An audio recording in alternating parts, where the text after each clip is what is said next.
And you know what? That's something that a lot of people complain about. And I'm like, you know what though?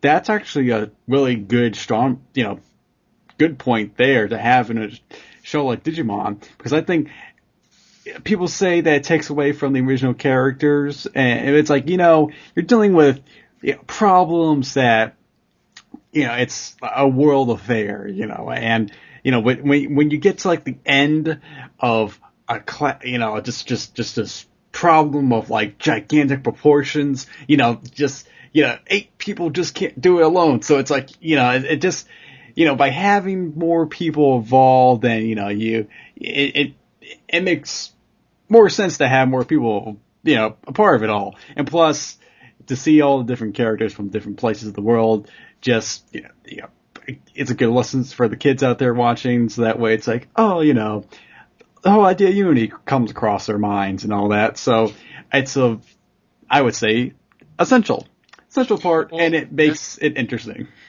The thing I can understand why some people don't like it is that it kind of seems like filler just to have Oikawa set up to take over when the Digidestin get back, when some other kind of storyline could have been put in place. But it makes sense why the writers did it, because in the end, in the conclusion of the season, we have all the different Digidestins are there basically giving their powers to the new Digidestin from Tokyo. So it makes sense to me, but I cannot understand on the flip side of the coin why some fans don't like it, as it seems kind of filler to them. So. Well, and it also kind of takes away the specialness of being a Digidestin, because, I mean, normally it's just like a select few, but now it's millions of them, and I don't know, it's more of just like... Well, it's a select few in certain parts of the world. Yeah. But the epilogue is what trashed that theory, but we won't get into that today. Yeah. Yes, you'll say that for another day. Okay, so, Jonah? I really like the humor of when Yoli went into her, like, against Malamai Osman, when she went into her dream state, and her dream was about eating food. I thought that was pretty genius. Talking about the ultimate escapism. Yeah. What exactly? I've totally spaced on that. What exactly was her dream about? Just eat stuff. Yeah, just eating food. Just constantly eating food. So, how did you come back to reality? By eating food? No, Hawkmon convinced her. So he convinced her to stop eating? No, to, think of, all your friends and all that, Okay. Yeah. Because if he would have said, like, to stop eating, then you could have said he was, like, the Jenny Craig for Yoli. No, it wasn't a fat problem. It wasn't that kind of insecurity problem. No. Okay. That's like you're like, oh, I got so much on my plate, I don't know what to do. Oh, I got too many problems. Oh, I know how to solve that. Yeah. Yeah. Anybody would do that.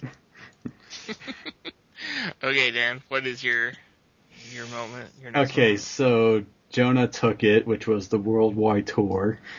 No, that was Josh. That was Josh, okay. He doesn't know you two apart? No, not yet, because we keep calling them the brothers. That's easier for us.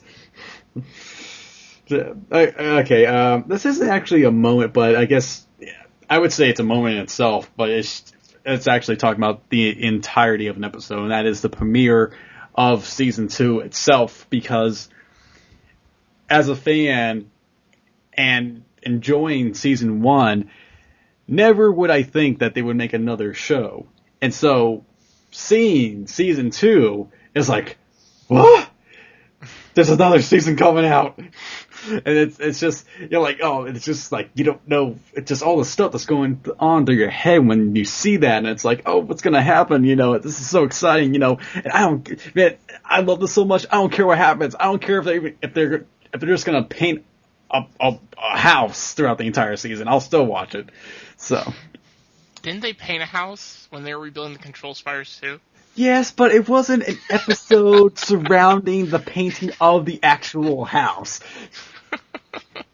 But they did do that, so that's why you truly watched the season. Dan's lying. He's like, I didn't see the episode until I saw Digimon painting a house. That's what No, attracted me to season 2. no, see, I said that if the season evolved around the painting of an actual house, which means that they get the paints and the brushes and they conversate, like what color we choose, how are we going to paint this, should we put textures and spots and this and that. I mean, that's what I'm talking about. Okay.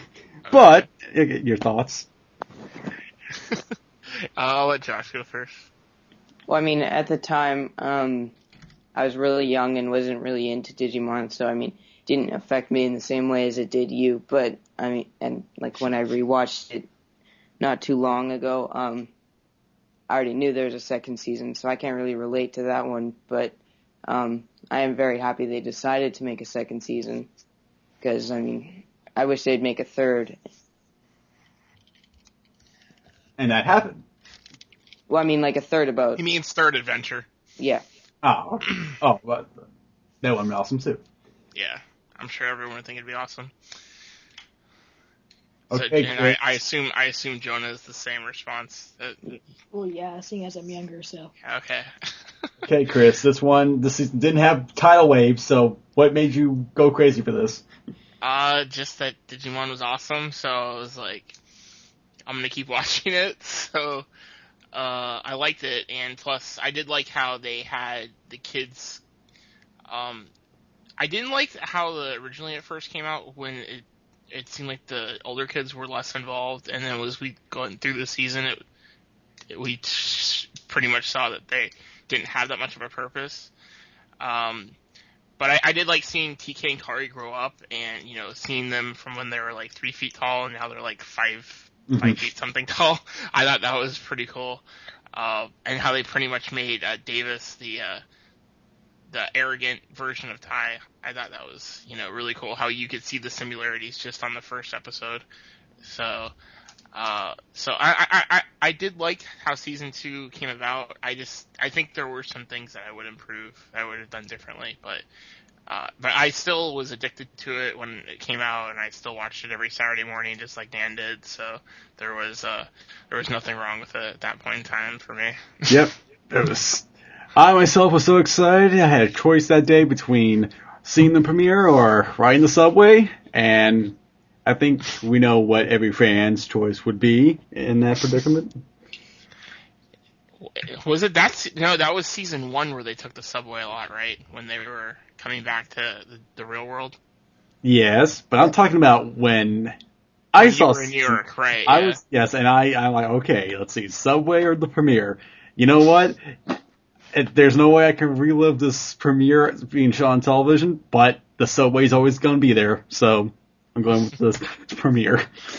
I still find it hard to believe that they wouldn't wait for you for like 30 minutes to watch the episode and then go on the subway. Hey, they want to meet the subway at the crack of dawn, so I'm like, the subway's not going to go anywhere. Okay, so anyway, next moment from Joan. From who? Yep. Okay. Another one would be that episode where they're all in that alternate world against Malomyotismon, and you see all their forms except for like Magnamon, and I just really like how you can see like how many different Digivolutions there was, and how you can see them all coming together to fight the cause and the evil, and it's just cool to see like 25 Digimon standing side by side, preparing to fight, and yeah, that was probably my favorite episode from that season. Mm-hmm.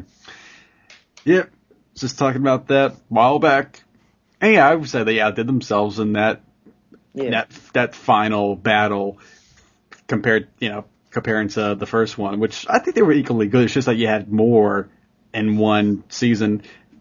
More in the one season face-off. But here's something interesting that Chris brought up, because at some point when we did the original show, he said something about time travel and the way that they defeated Malomyotismon.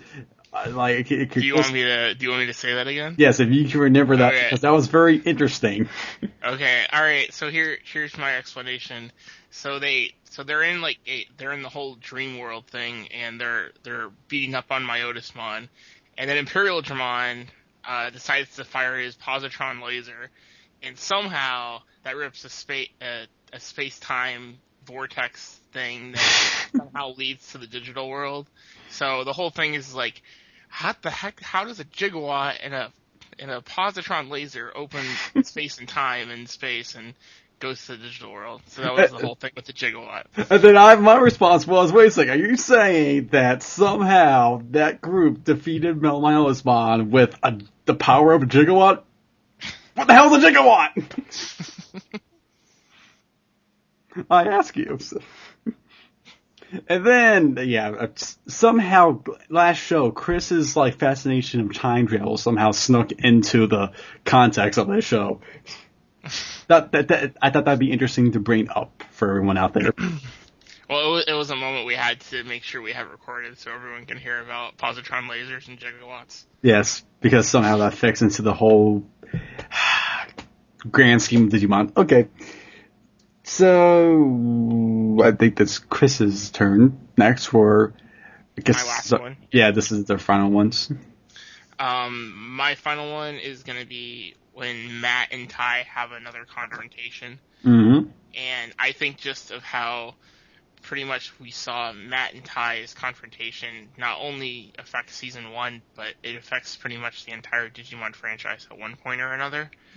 And see that relived in season 2. And I'm referring to when Ty is freaking out about Agumon being captured, and Matt has to punch him to kind of bring him back to reality so he can lead the team to save him. And pretty much the conversation goes, like, Ty's freaking out, Matt punches him, and then he's just like, thanks, Matt, I needed that. And none of the younger kids understood why, but TK Kari and the other guys did, so I think it was a great thing to relive the whole eternal rivalry between the Lone Wolf and the former leader. Mm. And I made a video about that too, but that's actually a very pivotal moment because it does show a sign of this relationship that Matt and Ty have. And what I've said is that the reason why they have this kind of relationship between one another is because one of them has something that the other one doesn't have in terms of characteristics. And so that's why there is this kind of relationship there, and that's why something like that was actually surprising to see, and it makes all the sense in the world that it would something like that would happen. So you're referring to characteristics. So what are the two things that they don't have from each other as far as Matt and Ty are concerned? Ty doesn't have the patience and time to consider the whole game plan like Matt does when he sits by himself and thinks about this and that, and Matt doesn't have the self-esteem, the power to inspire himself and others because he really wants to do stuff, but he just can't find it in himself to go out there and lead the team. Oh, okay. Yep. Those are good explanations. So, Josh, Sean, anything to add? No, I just really like the relationship between Matt and Ty because it's not really seen at all in the Digimon series from then on out, which is too bad, but at the same time it wouldn't be the same. So it's just good to see that they kind of brought that back into season 2. Right.